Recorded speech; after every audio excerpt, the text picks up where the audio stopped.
Okay, so we get over to the Kasama Teachers College, and what was I expecting? I guess I was expecting a college, but it's got a little office, some little offices. It's got a little library. It's got a couple dormitories, and it has a building where they would meet, like an assembly kind of hall building. So it was really cute because the students came in and they were all nervous. You could tell they were just so nervous because the funny thing is I'm a very simple nobody at home, but they think, they've come all the way from America. I've never met an American before. And they're very timid and shy, and they come in, and here's Mr. Kapembwa. Students, this is the founder of the Zambia Scholarship Fund. He's very to the point, very, very rigid man, order, rigid. And so I get up and, hi kids, hi students, and try to be as professional as I can, because I'm just not a professional person. And I get to the part where I'm telling them how to fill out an application form, because we had students that were on the program and we had students that were waiting to hope they could get on the program. So I got to the point where it said, fill out your date of birth, your name, date of birth, father's occupation, and they kind of started talking among themselves and whispering, and Kapembwa, is there a problem? Sir, your date of birth? And he said, okay, I know most of you don't know the day you were born. You don't even know the year you were born, okay? But in America, date of birth is like a big thing, and so do what I did. You just make up a date, okay? I made up a date. I mean, there's no birth certificates, or you're born out there in the bush, and your mom might know. Well, actually, she probably doesn't know what day it is and what month it is. So anyway, they make up their dates of birth. You see how this is such a learning experience for me, and I'm taking you on my journey to give you a little taste of all of this that I experienced. So that was new to me. And then we went over to his office, and he's a very busy man, and I think there were maybe, I would guess, 800 students at the college. Very small, very hometown. And when I got to his office, he says, just wait outside here for a minute, and then we'll go in and we'll talk. He says, in fact, I want you to start working with Mr. Matafwala. Mr. Matafwala, this is Peggy Rogers. She's here. She's the Zambia Scholarship Fund. Please talk to her. I'll be back. And I meet Mr. Matafwala. Mr. Matafwala, isn't it beautiful how we all have such different personalities? He's sweet, he's kind, all the kids bring their problems to him. Oh, Mr. Matafwala, sir, please. And his heart is huge, he just wants to help everyone, and then here's Mr. Kapembwa. So I'm going to give you an example of Mr. Kapembwa. I'm waiting in the chair to talk with Mr. Kapembwa in his office, and a student comes up and sits next to me. And he's fidgeting, and he seems a little nervous, and out the door comes Mr. Kapembwa. What? What do you want? I'm not joking.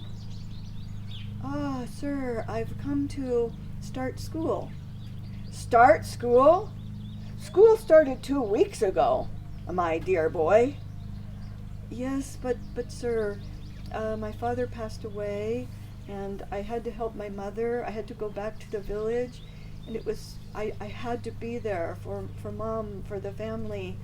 No, I don't want to hear your excuses. You are here on time, or someone else takes your place.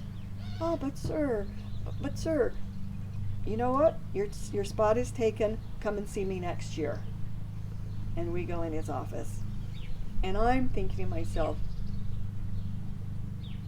that was really rude. Then he proceeds to tell me, I know. You think I was very mean to that boy out there. Could I even get you to comprehend how many pupils come here to my office and beg, stay overnight at my door, sleep on the ground outside? Every morning I am here and students are here begging me, could I just please come to college? Do you have any money? No, but I want to go to college. I will work. I will do anything. He says, you want to know the truth? You want to know about college here? Have you noticed there's more women here than men? The women here can be prostitutes, what you call in America prostitutes. They would sell their body so that they can make money to go to college. And they will have money to come to college. The men, they do not have jobs.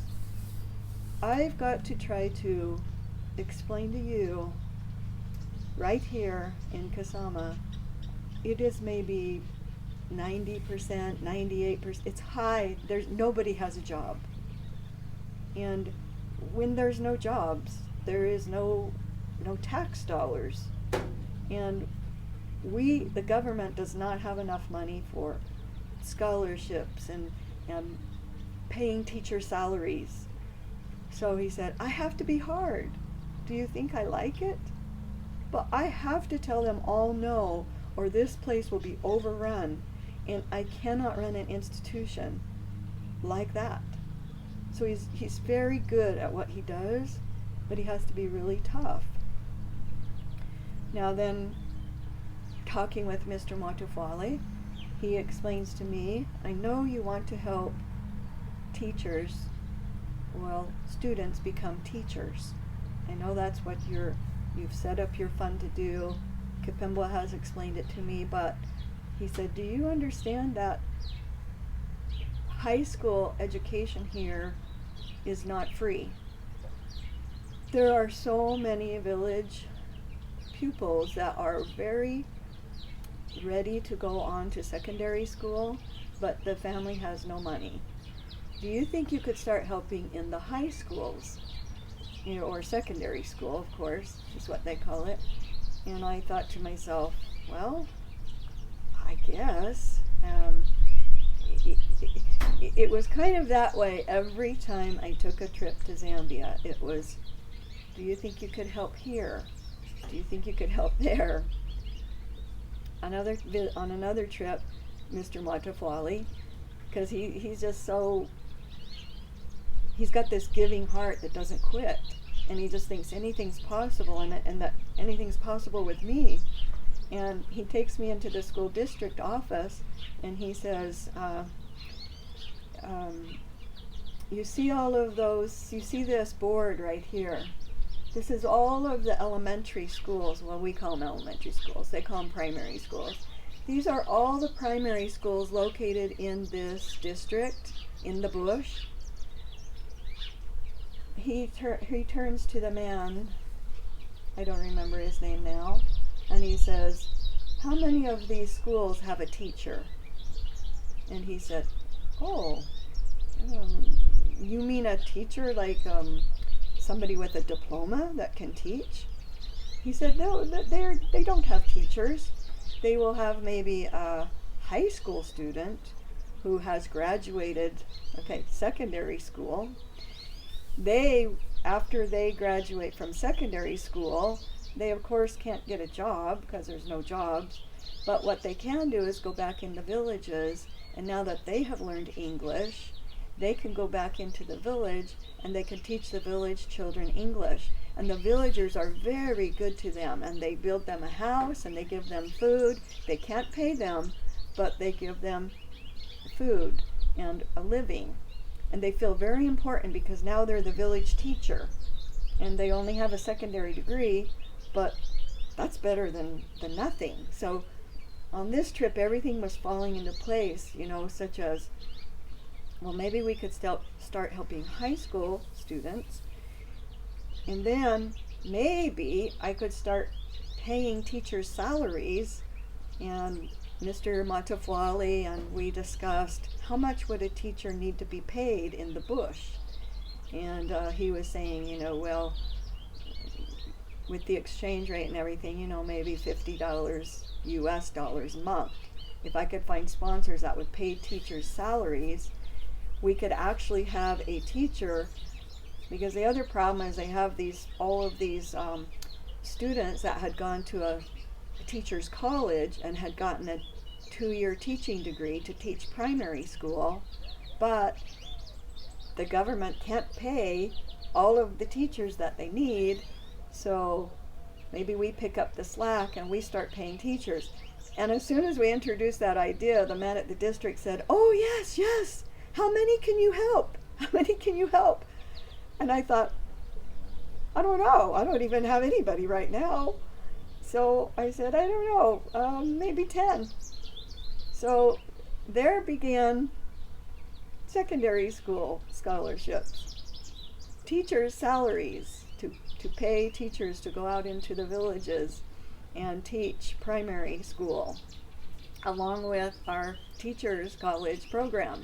So here it started to grow again, and every time I go back home, it's like, okay, let's get to work, because now we have a new need, and we can do this.